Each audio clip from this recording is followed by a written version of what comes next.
最近乌俄战争开打，让大家意识到战争似乎离我们不远，甚至有人会害怕下一个发生战争的地点就是台湾。那虽然我们都不希望这样的事情发生，但如果战争真的开打了，我们该怎么办呢？今天就让我们一起来看看阿共打来该怎么办吧。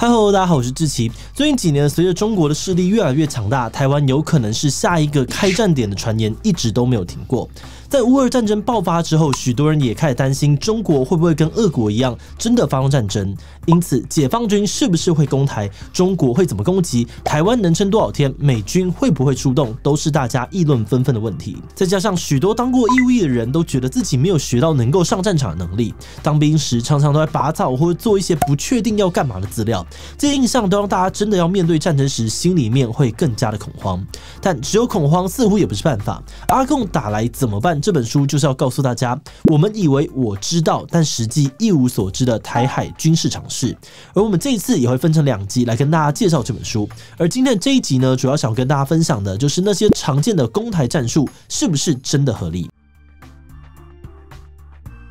大家应该从小都有听过，中国对准台湾布置了非常多的飞弹，很多人都觉得如果开战了，全台湾就会马上受到弹袭，然后各地陷入一片火海，让台湾的军队失去行为能力，接着解放军会大获全胜。但这样的说法真的合理吗？根据美国国防部中国军力2020年的报告指出，中国游泳的飞弹呢有这些。那因为使用洲际跟长程飞弹不符合成本效益，因此会用来攻击台湾的飞弹大概就是中程、短程跟陆射巡弋飞弹，加起来大概有1050枚到1300枚左右，而每个弹头可以携带的火药量大概有500公斤到1500公斤左右。那如果打到空军停放飞机的机堡，那基本上一定是保毁机网，听起来确实非常可怕，但他们却不太可能同时一起发射。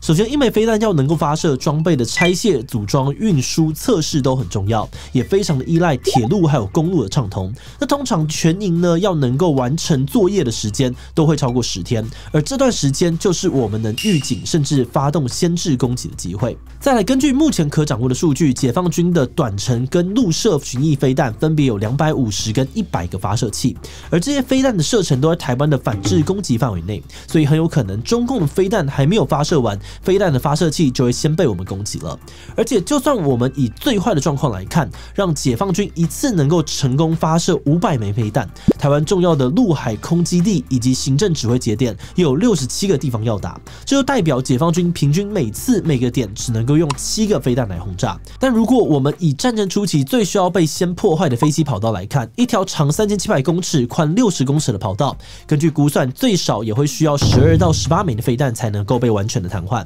再加上飞弹的发射还会有误差的问题，很有可能发射6发才会有1发命中目标范围。因此，要说解放军能够单靠飞弹就瘫痪台湾的陆海空军力，真的太勉强了。大家如果回想一下，应该会发现近几年飞弹的传言热度降低了许多。这主要是因为解放军的飞弹数量没有大幅的增长，但我们的机场以及防空飞弹的数量却一直在提升，因此这个靠飞弹瘫痪台湾的说法就越来越不可信。但当然，在现代的战争当中，飞弹的威胁还是非常关键的。因此，如果台湾真的想要降低解放军飞弹对我们的威胁，最实际的做法大概就是在每个可能当飞机起降跑道的地点都盖小型油槽跟临时弹药补给站。但因为这种保护性措施没有像购买爱国者飞弹那么吸睛以及受到民众青睐，因此到目前为止，国军很难花预算去做这些事情。那在看完了飞弹的传言之后，接着就让我们来看看万船齐发的攻台论吧。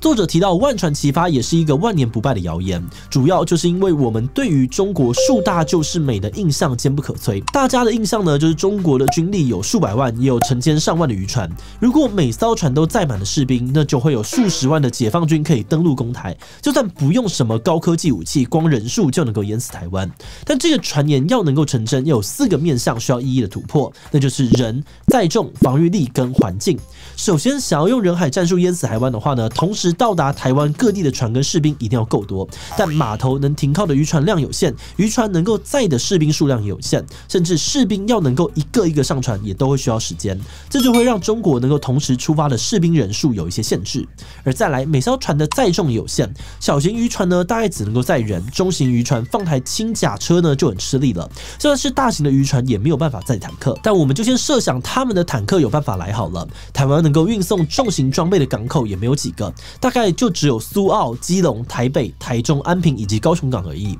而且就算他们的船到了，要怎么样下装备也还是一个大难题。也就是说，如果真的万船齐发了，大多数的渔港面对的解放军呢，也都是轻装上阵的士兵，他们如果要面对台湾的装甲跟空际部队呢，可说是非常的不利。那讲完了人数以及载重的难题之后，我们就要来看看防御力了。要能够万船齐发，就要大量的征用民航船，而民航船基本上是不具备防弹的能力。假设一次有100艘渔船抢滩的话呢，至少就会有30艘被击沉，而且船也不可能直接开向陆地，因为船如果搁浅的话就废了。因此至少呢要在水深1公尺的地方就放人下船，而再来每个士兵到真的登陆之前呢，至少也要涉水11到19公尺，途中势必会遇到台湾岸上的炮击。那如果有看过抢救雷恩大兵的人呢，应该都会知道这是一件多么残酷、困难又危险的事情。而最后，身为海岛的台湾，环境也是我们的一大帮手。举例来说，许多搭运输舰到金门啊、马祖当兵的人都知道，就算是在春夏没有风浪的情况下面坐船，都可以摇到整船30%的人晕船呕吐，更不用说是中小型的渔船了。因此，就算解放军想要玩万船齐发，都还得要挑季节以及估算可能会晕到没有战斗能力的士兵数量。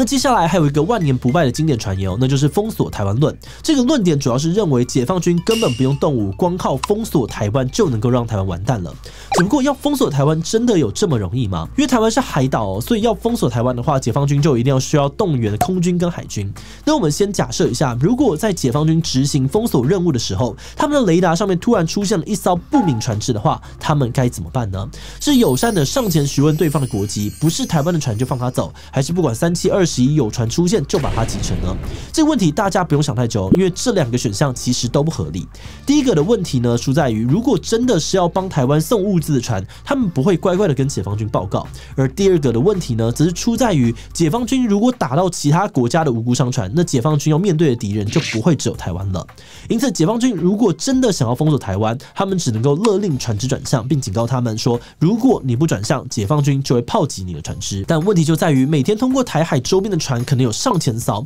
除了要一一告知真的很困难之外呢，这些船如果真的要转向，他们就得要绕一大圈，远离台湾1000公里以上。这不止在航行上面会很麻烦其他国家也不一定会愿意自己吸收这些成本。因此，解放军如果是想要封锁海域，不止很困难也会需要面对庞大的国际压力。这时就有人会说，封锁台湾不用封锁整个海域啊，封锁港口布水雷就好。但如果中国没有先宣布开战，就在台湾的港口布水雷的话，他们不只会受到国际的舆论攻击，台湾的海军也有立场可以炮击解放军的军舰。因此，作者认为，在还没有瘫痪台湾的防卫能力前就跑来台湾布水雷，对解放军来说反而是自伤的行动。而解放军真的不会那么蠢，也就是说，中国不太可能不开战，只靠封锁台湾就让台湾完蛋。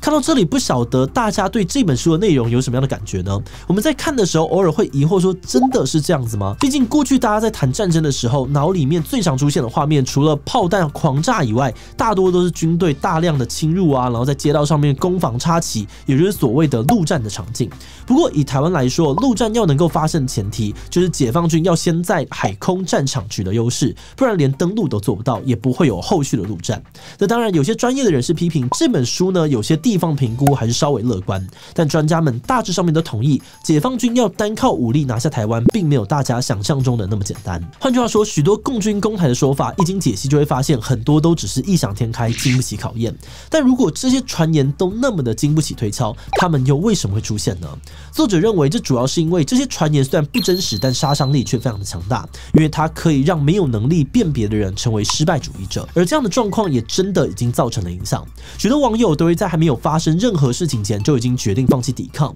甚至是觉得台湾不要触怒中国，也不需要花钱军购等等。但如果台湾人长期因为这些传言先内建战争我们一定会输的想法的话，解放军恐怕就真的不需要依靠什么武力或战术就能够胜利了。当然，我们今天讲了那么多，并不是希望大家有勇无谋的相信台湾不可能输，而希望大家对于战争呢有更实际的认识。而今天讲到的部分，主要就是在说明大家以为中共会怎么打，但实际上面却隐藏着某些盲点案例。只不过大家听完今天的内容之后，应该也会有点好奇，那如果中共想打一场实际的战争，他们会怎么做？甚至会担心有身为民众的我们在战争时又该怎么办呢？不过这个部分就让我们下一集再来谈吧。那最后想问大家，阿共如果真的打来了，什么会让你最紧张呢？国军常常出报害怕他们没有战斗力， B 感觉政客们战争了就会先跑，让台湾变成一盘散沙， C 害怕很多台湾人会为战先投降， D 完全不知道战争时我该做什么。其他请留言告诉我们吧。最后，如果你喜欢今天的影片，欢迎分享出去，让更多人知道常见的攻台战术合理吗？此外呢，也可以点击这个地方看看阿共真的要打来了吗？以及中国的统战到底有多厉害？那么今天的这一期就到这边告一段落，我们明晚再见喽。随着两岸的局势越来越紧张，你有想象过战争爆发时台湾会长什么样子吗？今天就让我们一起来聊聊共军会怎么攻台吧。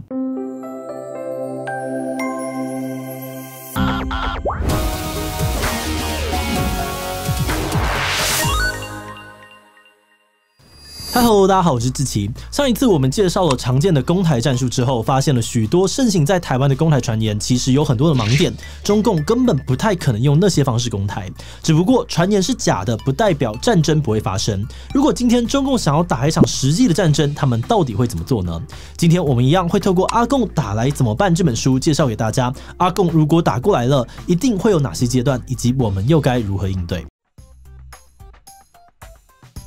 在正式的战争之前，要发动攻势的那一方一定会先设想好自己的目标，有可能是想要台湾求饶就好，也有可能是想要实质的占领台湾本岛。那根据解放军想达成的目标不同，战略上面就会出现很多不同的变化。例如是要先攻下澎湖为据点，再来攻打台湾，或者是直扑台湾而来，状况都会很不一样。那无论是哪一种，只要解放军确定要武力攻台的话，有一些固定的步骤都还是不会少的。因此，在介绍攻台剧本的这个章节当中，作者就分成了战前准备、开战初期、制空与制海权的争夺、登陆强攻以及最后阶段这5个步骤来介绍。首先，就让我们来看看战前准备的部分吧。真的要战争的话，军队一定会需要移动跟集结。例如，中国东部的陆军会开始离开驻扎地，往南北移动；而要让登陆部队上船的港口附近呢，也会被军队征用，新建简易的营区。而另外，海军的3支舰队都会准备出港，而空军则会先远离福建的沿海，并尽量把高价的战机与油弹都往后撤退到有完整飞弹防空网保护的机场。而同时呢，弹药工厂也会开始加班，远离台湾数百公里远这个陆军临时基地，则会开始堆放非常多的弹药与粮食物资。也就是说，一旦解放军决定要对台湾动真格了，我们政府从他们的军力部署上面就可以略知一二，并开始进行应对的部署。所以，如果真的要战争，我们的政府一定会做点什么。那一般的民众呢，也多少可以从一些地方发现端倪。例如，新闻会发布说要召集后备军人，出入境限制也会开始变严格。而另外，也会开始各种军事物资配给的演习。民众也会要向你的居住地的户政机关啊，或是邻里长报备说我住在这里等等。也就是说，解放军想要武力犯台，一定会有军队的调度，而我们也会开始有相对应的措施。但到底是要因应些什么呢？要知道这个问题就得要来看看真的开战时呢，解放军会先做什么事情了。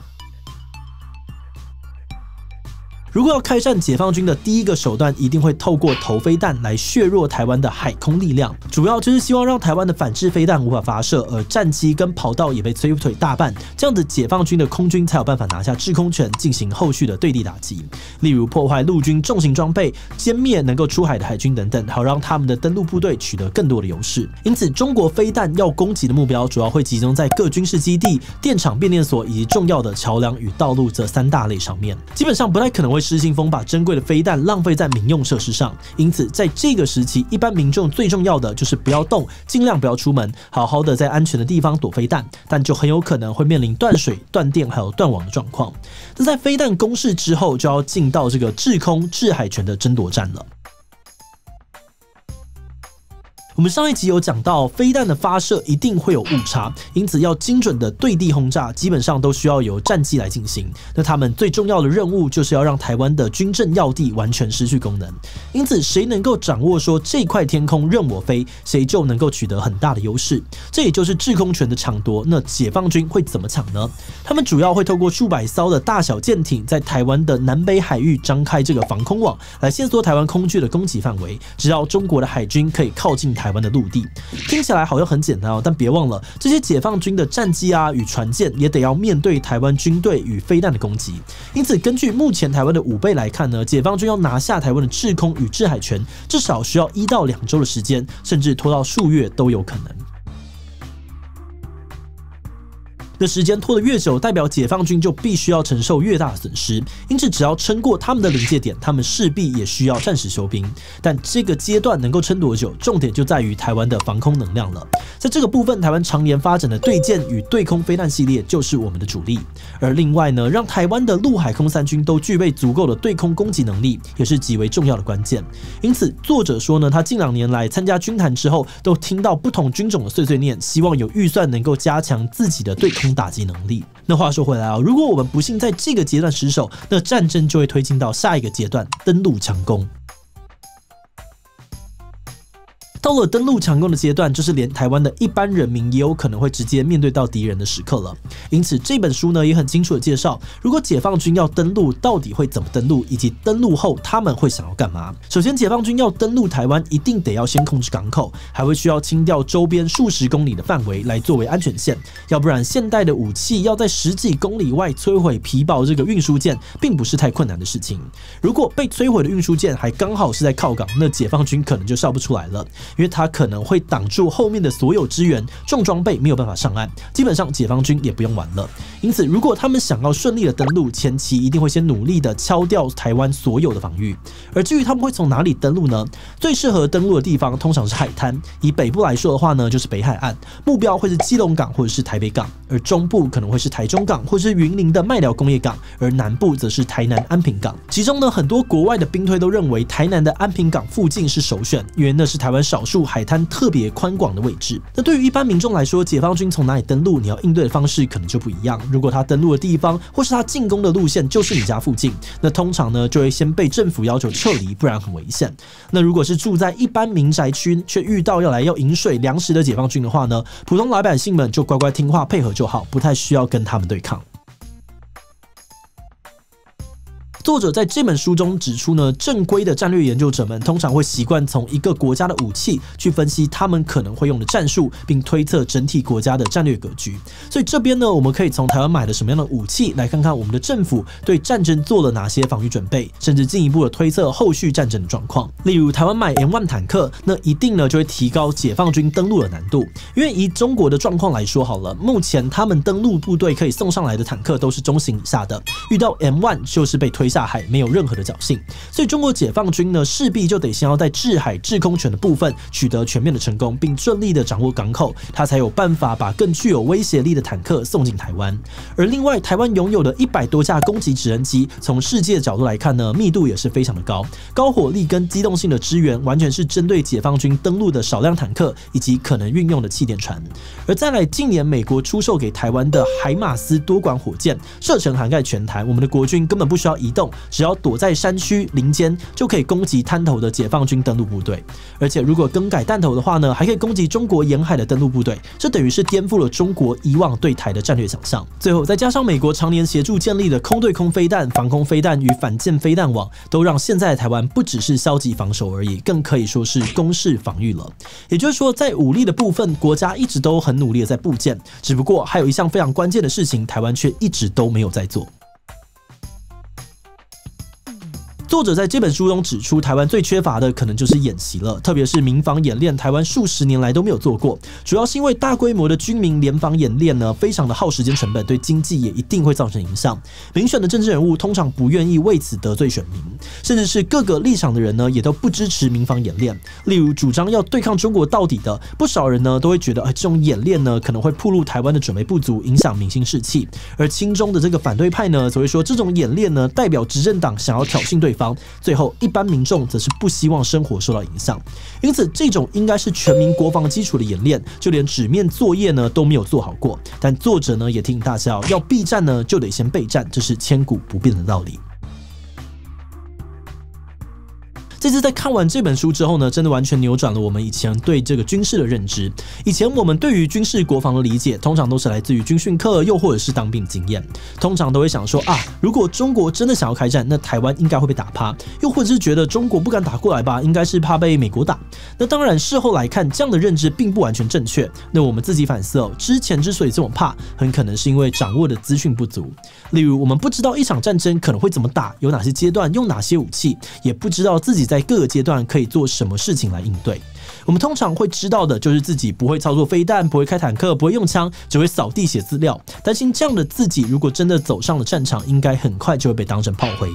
但实际上，这些短兵相接的陆战都是战争中后期的事情，要达到这个阶段，还有很多的先决条件，并不是那么的简单。那当然，作者也有提到，中国如果要拿下台湾，也有最简单的方法。这个方法呢，就是透过资讯战，让台湾有一群超怕战争或者是急着要投降的民众。而这样的群众越多，就有可能呢投出想要投降的总统，一整个都愿意投降的立法院。而这个部分之前我们已经谈过，所以这边就不再多说了。那这一次我们虽然已经用了2集的时间来介绍，但实际上呢，有讲到的内容还不到整本书的1/3。我们相信读完整本书之后呢，我们对于战争一定会有更具体的认识，也可以减少很多不确定所带来的恐惧。所以真的很推荐大家直接来看一看这本书。那今天的提问呢，只是想问大家，你会想要进行民防演练吗？不想要战争又没有发生，不想要劳民伤财，B 想要不怕1万，只怕万一，有练习才有进步。C 不想要这样，反而会让别人看破手脚，知道我们什么都不会。提其他，请留言告诉我们吧。最后，如果你喜欢今天的影片，欢迎分享出去，让更多人知道阿共打来怎么办。